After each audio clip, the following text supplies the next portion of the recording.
began to ring out. Well, do you want to give your federal agents that leeway to just say when they kill American citizens that things just went wrong? We just have a mother here dead, we have a little boy dead, and it just things went wrong.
During the Weaver trial, it was admitted by federal agents that they had been ordered to kill the Weavers regardless of any threat family members posed to government personnel.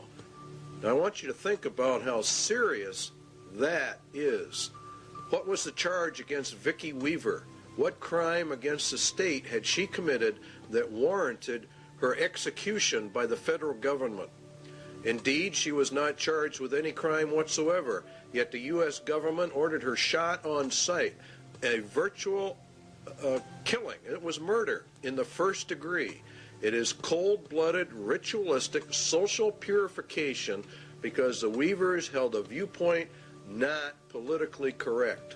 The Weaver case, along with the Branch Davidians, proves we are in the middle of the final battle for the Constitution of the United States.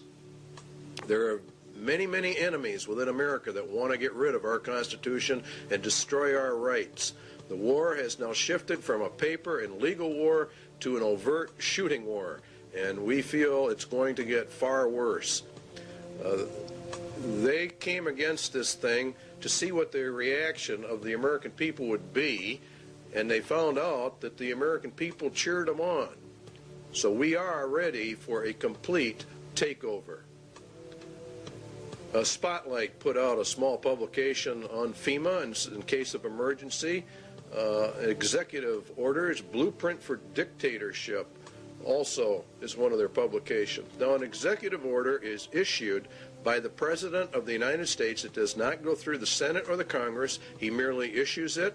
It's put in a federal register, and within 30 days it has full effect of law, and nobody passes upon it. Now, that's fine, and he has some rights to do that, but not contrary to the Constitution of the United States. FEMA developed national security emergency plans for the regulation of immigration, nationals of enemy countries, plans to implement laws for the control of persons entering or leaving the United States, develop intergovernmental and interagency law enforcement plans and counterterrorism programs to interdict and respond to terrorism incidents in the United States that may result in a national security emergency. To interdict and respond to terrorism incidents in the United States. Now, this is a key that they're beginning to use. Under the new Crime Control Acts, particularly under the Crime Control Bill number 8, which is now before the Congress, a protester can be charged with terrorism. And this paves the way for the government to declare all those who oppose the New World Order as terrorists, and therefore imprison them, because you will be a political dissenter. To develop law enforcement plans to respond to civil disturbances. These people know perfectly well there's going to be major disturbance when this thing finally comes in. So they want all bases covered by law. So that's their rationale. They will legally be able to do this. You don't think it's going to happen. This is exactly the executive order issued by George Bush to quell the Los Angeles riots. L.A. went under martial law. Very few people understand what that means, but it means, in essence, that the Constitution in Los Angeles was totally suspended.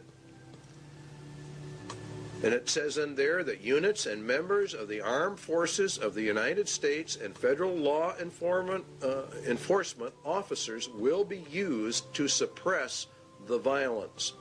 In other words, they're federalizing everything, and that's what happens under martial law, and to restore law and orders. They can also call up members of the National Guard. That's a key point. They're militarizing the nation. They're putting it under military law. If Americans do not want the New World Order and they resist, America will go under immediate martial law rather than through the staged program into a martial law system, which is what the UN is.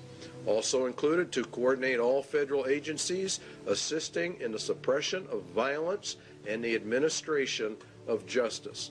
Martial law suspends the Constitution of the United States.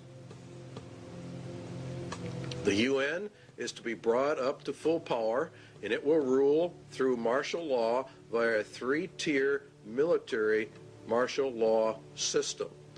The first one we're going to actually look at is called FinCEN, and FinCEN, from the data we can get, it's not only a financial controlling sector, but it has to do with other things. Their equipment is black, and there are reports of a multitude of black helicopters all over the United States. We get calls on it virtually every day from someone who's just had them flying over the house. The FAA says that the black paint schemes are used on helicopters by the Drug Enforcement Agency and the U.S. Army Special Operations.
Here is a map of FinCEN locations in the United States, and these are confirmed, they claim. We have not been able to verify it. We're bringing this to you strictly unverified for troop deployment locations in the United States of America. There's been a fairly consistent reporting in Montana of UN combat groups. They are in reality the top tier in the UN system, and entrance to the U.S. was by presidential executive order 11/11/90, signed by President Bush. And there are many battle group locations, and there are many multi-jurisdictional task force police, which are the third tier, or the lowest, on the UN police force. And it is, in reality, from what we can gather, is the federalization of the police forces in America and putting them in reality under the United Nations command, which we go under. And that would be for the detention centers, concentration camps for dissenters are part of the